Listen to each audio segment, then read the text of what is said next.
Hello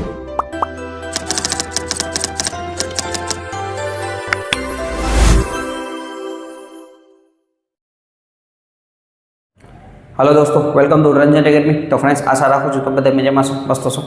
તો RRB railway recruitment બોર્ડની એક્ઝામની ડેટ આવી ગઈ છે, બરાબર। જેમ કે એએલપીના ફોર્મ તો ઓલમોસ્ટ ફેબ્રુઆરી માર્ચમાં ભરાયા હતા, બરાબર। એએલપી છે, ત્યાર પછી જુનિયર એન્જિનિયર છે, આરપીએફ છે, તો અલગ અલગ જે કંઈ પણ એક્ઝામના ફોર્મ ભરાઈ ગયા છે એ અત્યારે એક્ઝામ ડેટ CBT1ની એક્ઝામ ડેટ આવી ગઈ છે, બરાબર। CBT1 એટલે કે કોમ્પ્યુટર બેઝ ટેસ્ટ નંબર 1 સિલેબસના એના વિડીયો આપણે આગળ બનાવેલા છે, ઓકે।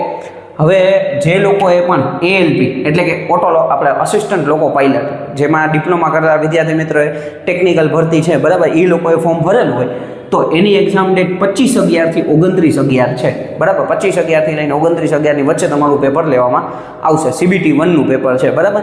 ત્યાર પછી આરપીએફ રેલવે પોલીસ ફોર્સ અથવા પોલીસ આપણે, બરાબર, તો એની અંદર તમારે એક્ઝામ છે 2/12 થી લઈને 5/12 એટલે 2 ડિસેમ્બરથી 5 ડિસેમ્બરની વચ્ચે તમારી એક્ઝામ લેવામાં આવશે।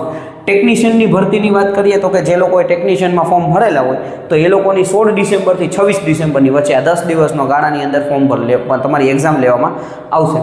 અને ત્યાર પછી જે લોકોએ જુનિયર એન્જિનિયરમાં ફોર્મ ભરેલું હોય, બરાબર, જેઈ માટેનું, તો એ લોકોની એક્ઝામ 6 ડિસેમ્બરથી લઈને 13 ડિસેમ્બર સુધીમાં એક્ઝામ લેવાઈ જવામાં આવશે, બરાબર। એટલે આટલા દિવસોની વચ્ચે તમારું પેપર હશે।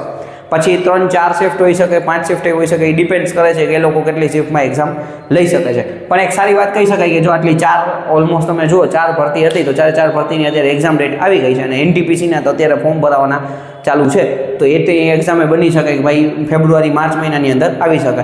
અને જેટલું વહેલું આ કરે એટલું આપણા માટે બેસ્ટ કહી શકાય, કારણ કે તો જ આપણને સારામાં સારી આપણે જલ્દી એમાં જોબમાં લાગી શકીએ। કારણ કે CBT1 પછી CBT2 એએલપીની અંદર તો તમે જુઓ 5 પ્રોસેસ છે, બરાબર। CBT1 દેવાની, ત્યાર પછી તમારે CBT2 દેવાની, ત્યાર પછી સાયકો ટેસ્ટ આપવાનો, ત્યાર પછી તમારું ડોક્યુમેન્ટ વેરિફિકેશન થાય, પછી મેડિકલ થાય। મેડિકલ જ મેઇન ફાઇનલ છે એએલપીની અંદર છેલ્લે સુધી પહોંચવામાં, બરાબર।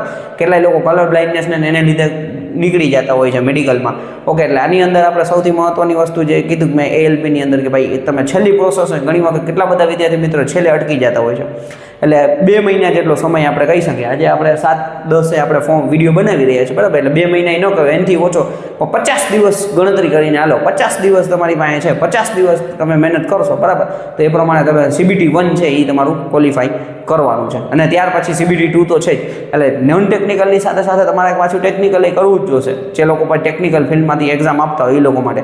કારણ કે ભાઈ જેવું આનું રિઝલ્ટ નહીં આવશે તરત એના પછી ટેકનિકલની એક્ઝામ ફટાફટ એ લોકો ડેટ રિલીઝ કરી દેશે, બરાબર।